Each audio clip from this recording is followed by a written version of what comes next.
So this is the 6th of July, and we're doing chapter 17, a pivotal moment, the death of the red fox.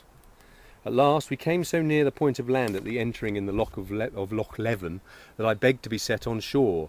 My boatman would fain have carried me on to Ballachulish, but as this was to take me further from my secret destination, I insisted and was set on shore at last under the wood of Lettermore, and in Alan's country of Appin. This was a wood of birches growing on a steep craggy side of a mountain that overhung the loch. It had many openings and ferny howes, and a road or bridle track ran north and south through the midst of it, by the edge of which there was a spring. I sat down to eat some oat bread of Mr. Hendeland's and think upon my situation. Here I was not only troubled by a cloud of stinging midges, and indeed I am, but far more by the doubts of my mind, what I ought to do, why I was going to join myself with an outlaw and a would-be murderer like Alan, whether I should not be acting more like a man of sense to tramp back to the south country direct, by my own guidance. These were the doubts that now began to come in on me stronger than ever. As I was so sitting and thinking, a sound of men and horses came to me through the wood, and presently after, at a turning of the road, I saw 4 travellers come into view.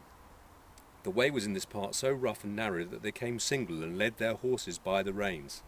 The first was a great red-headed gentleman of an imperious and flushed face, who carried his hat in his hand and fanned himself, for he was in a breathing heat. Well, it's been a bit damp today and not so hot, I have to tell you. The second, by his decent black garb and white wig, I correctly took to be a lawyer. The third was a servant, and wore some part of his clothes in tartan, which showed that his master was of a Highland family, and either an outlaw, or else in a singular good odour with the government, since the wearing of tartan was against the act, remember that. As for the fourth, who brought up the tale, I had seen his like before, and knew him at once to be a sheriff's officer. I had no sooner seen these people coming than I made up my mind, for no reason that I can tell, to go through with my adventure, and when the first came alongside of me, I rose up from the bracken and asked my way to Ochan. He stopped and looked at me, as I thought, a little oddly, and then turning to the lawyer, "Mungo," said he, "there's many a man would think this more of a warning than 2 pyats. Here I am on the road to Jura on the job ye ken, and here is a young lad starts up out of the bracken and speers if I am on the way to Ochan." "Glenure," said the other, "this is an ill subject for jesting." These two had now drawn close up and were gazing at me, while the 2 followers had halted about a stone cast in the rear. "And what seek ye in Ochan?" said Colin Roy Campbell of Glenure.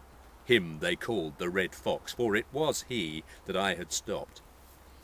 "The man that lives there," said I. "James of the Glens," said Glenure musingly, and then to the lawyer, "Is he gathering his people, think ye?" "Anyway," said the lawyer, "he shall do better to bide where we are and let the soldiers rally us." "If you are concerned for me," said I am neither of his people nor yours, but an honest subject of King George, owing no man and fearing no man." Why, very well said," replies the factor. "But if I may make so bold as ask, what does this honest man so far from his country, and why does he come seeking the brother of Ardshiel? I have power here, I must tell you. I am the king's factor upon several of these estates, and have 12 files of soldiers at my back here." "I've heard a waif word in the country," said I, a little nettled, "that you were a hard man to drive." He still kept looking at me, as if in doubt. "Well," said he at last, "your tongue is bold, but I am no unfriend to plainness.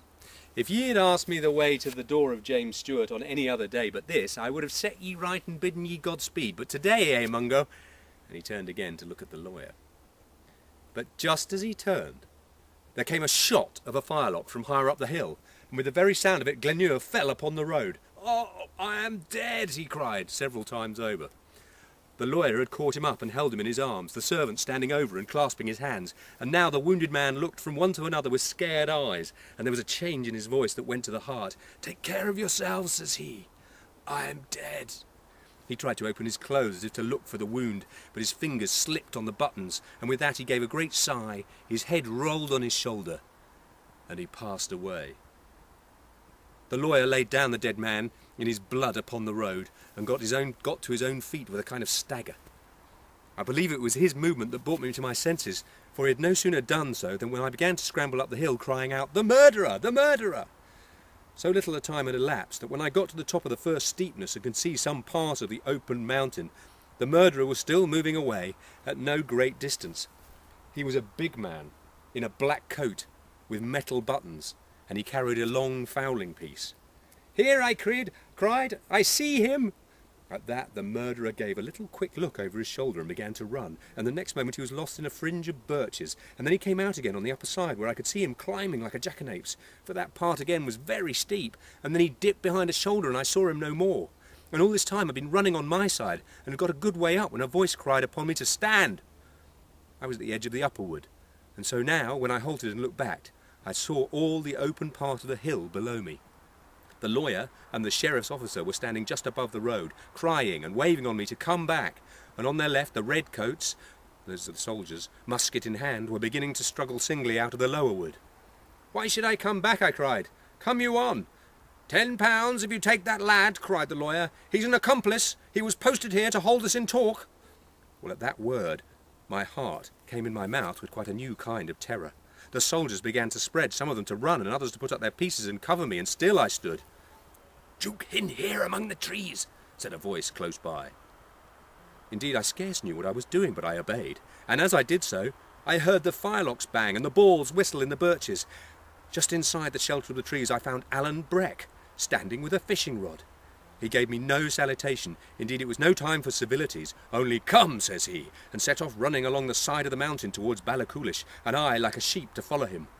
Now we ran among the birches, now stooping behind low humps upon the mountainside, now crawling on all fours among the heather. The pace was deadly. My heart seemed bursting against my ribs, and I had neither time to think nor breathe to speak with. Only I remember seeing with wonder that Alan every now and then would straighten himself to his full height and look back, and every time he did so there came a great far-away cheering and crying of the soldiers. Quarter of an hour later Alan stopped, clapped down flat in the heather and turned to me. "Now," said he, "it's earnest. Do as I do for your life." And at the same speed, but now with infinitely more precaution, we traced back again across the mountainside by the same way that we had come, only perhaps higher, till at last Alan threw himself down in the upper wood of Lettermore, where I found him at the first, and lay with his face in the bracken, panting like a dog. And this is the very spot where it actually happened, Colin Campbell's murder.